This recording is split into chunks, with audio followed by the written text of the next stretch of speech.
Hello friends, நான் இன்றைக்கி வானகரம் போயிருந்தேன். வானகரம் போயிட்டு என்னென்ன ஜாமான் வாங்கிட்டு வந்தோங்கிறத நீங்களே பாருங்கள். வானகரமில் நம்ம என்ன தான் மீன் வாங்கினாலும் அங்கே நம்ம தான் பார்த்து வாங்கணும். அதோட கண்ணை பார்த்து நம்ம வாங்குறது ரொம்ப முக்கியம். ஏன்னா கண்ணை பார்த்து வாங்கும்போது தான் அது மீன் புதுசாக பழசாங்கிறது நம்மளால் கண்டுபிடிக்க முடியும். அது மட்டும் இல்லை, அதோட கில்ஸையும் நீங்கள் செக் பண்ணுங்கள் ஒரு வாட்டி.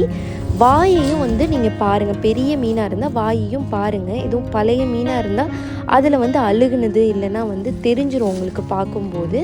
அப்படி தான் மீன் ஃப்ரெஷ்ஷாக இருக்கா இல்லையான்னு பார்க்கணும். நான் இறால் 1 கிலோ வாங்கியிருக்கேன்.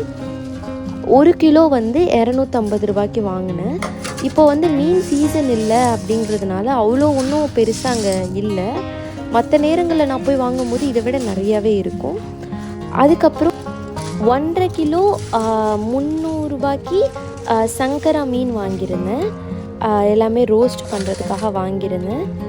இப்போ இது எல்லாத்தையும் எப்படி க்ளீன் பண்ணணுங்கிறத உங்களுக்கு சொல்லிக் கொடுக்க போகிறேன். வாங்க இந்த வீடியோக்குள்ளே போகலாம். Welcome to silk bush channel.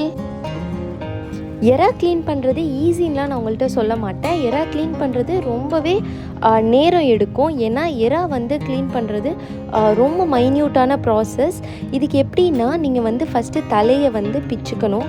அதுக்கப்புறம் வாலை இந்த மாதிரி கேர்ஃபுல்லாக உருவணும். அப்புறம் நடுவில் இருக்கிறத நீங்கள் உரிச்சே எடுத்துடலாம்.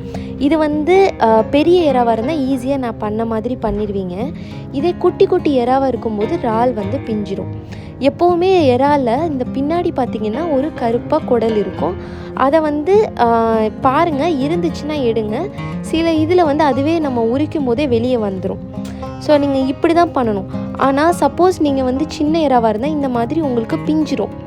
அப்படி பிஞ்சுதுன்னா திருப்பி நீங்கள் அதை ஹோல்டு பண்ணி சதையில் நல்லா பிடிச்சிட்டு வேகமாக பிடிச்சி இழுக்காமல் கேர்ஃபுல்லாக நீங்கள் உருவுனீங்கன்னா அதோட ஷெல்லு மட்டும் உங்களுக்கு வெளியே வந்துடும். வெளிநாடுகள்லாம் பார்த்திங்கன்னா இந்த ஷெல்லோடையே மண்டையோட அந்த ஷெல்லோட பண்ணி அப்படியே அவங்க ரெசிபியெல்லாம் பண்ணுவாங்க. நீங்கள் நடுவில் உள்ளதை எடுக்கிறோம் இல்லையா, அதை அவங்க எடுக்காமல் அப்படியே பண்ணிடுவாங்க. அது நல்லா கிறிஸ்பியாக இருக்குன்னு சொல்லிட்டு சாப்பிடுவாங்க. நமக்கு இதெல்லாம் எடுத்துகிட்டு கிரேவி பண்ணும்போது கூட லைட்டாக ஏதாவது இருந்துச்சுன்னா கூட நமக்கு சாப்பிட சுத்தமாக ஒப்பாது. ஸோ எறா பண்ணுறதுக்கு ரொம்ப நேரம் ஆகும். இந்த மாதிரி பார்த்து பார்த்து பண்ணணும்.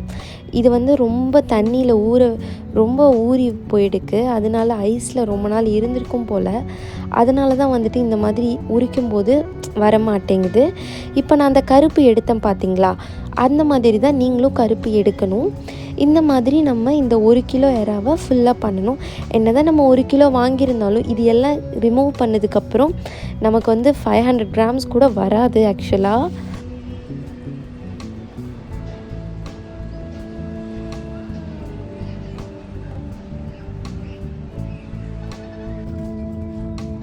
இந்த எறா வச்சு என்ன செய்கிறதுன்னு தெரியல. எறா தொக்கு தான் செய்ய போகிறேன். இப்போது இது நீங்கள் ப்ராப்பராக எல்லாத்தையுமே நீங்கள் ஆஞ்சி எடுத்துக்கோங்க.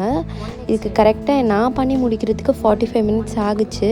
பிகினராக இருந்தீங்கன்னா 1 hour கூட ஆகும். இது ஒரு பெரிய வேலை. அது மட்டும் இல்லாமல் பிங்க் கலரில் இறால் இருக்கும் பார்த்திங்களா, அது பயங்கரமாக கவுச்சி அடிக்கும். அதை செவ்விறால்னு சொல்லுவாங்க, பிங்க் கலரில் இருக்கிறது. அதுவும் நல்லது. ஆக்சுவலி இறால் பார்த்திங்கன்னா உடம்புக்கு ரொம்ப நல்லது. இதில் இருக்கிற மைக்ரோ அண்ட் மேக்ரோ நியூட்ரியன்ஸ் நம்ம உடம்புக்கு ரொம்ப தேவை. நான்வெஜ்ஜுக்கு இது பெஸ்ட்டான ஒரு ஃபுட்டுன்னு சொல்லுவேன். இதுவும் மீனும் அவ்வளோ நல்லதுங்க. நீங்கள் இதை அட்லீஸ்ட் வீக்லி த்ரைஸ் ஆச்சு சாப்பிடணும்.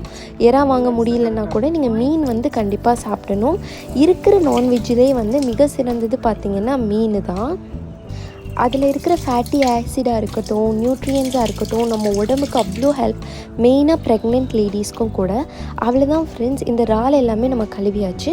இதுக்கப்புறம் நம்ம மஞ்சள் தூள், உப்பு, மிளகாத்தூள் போட்டு நம்ம ஃப்ரிட்ஜில் வச்சுக்கலாம். செய்யும்போது எடுத்து செஞ்சுக்கலாம்.